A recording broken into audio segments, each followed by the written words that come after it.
Nous sommes ici à Notre-Dame de la Salvage, donc un site qui est en plein cœur du Larzac, entre Saint-Martin-du-Larzac et Pierrefiche en grande ligne. Donc ce lieu, c'est un lieu patrimonial bien connu des habitants de Millau. C'est un site historique puisqu'il intègre une église templière et au fil des années, il était devenu un centre d'accueil pour les jeunes Millavois, centre de vacances où ils venaient passer soit quelques jours, soit la journée.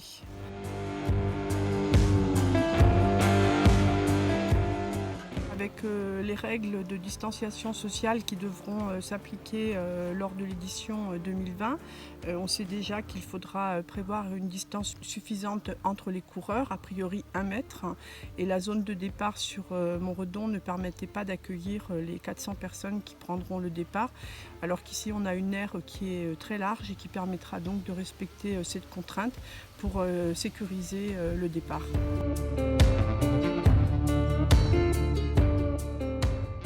On avait donné ici même le départ de la Rock Shock qui a connu donc une édition unique dans le cadre du Festival des Templiers et qui avait été bâtie en mémoire de Christophe Rochotte et qui maintenant est partie prenante du programme de l'hivernal des Templiers.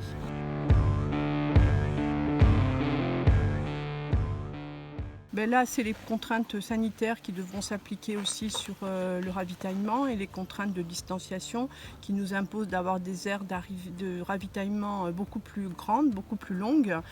qui permettent aux coureurs de se ravitailler sans être trop à proximité les uns des autres et qui permettront aussi de créer un couloir, on va dire, de sécurité pour les personnes qui ne veulent pas vraiment se ravitailler, qui veulent simplement avoir accès à l'eau qui sera placée donc à l'entrée du ravitaillement et ensuite ravitaillement dans la grande salle qui nous est proposée ici, qui permet là aussi de sécuriser les distances pour les coureurs comme pour les bénévoles.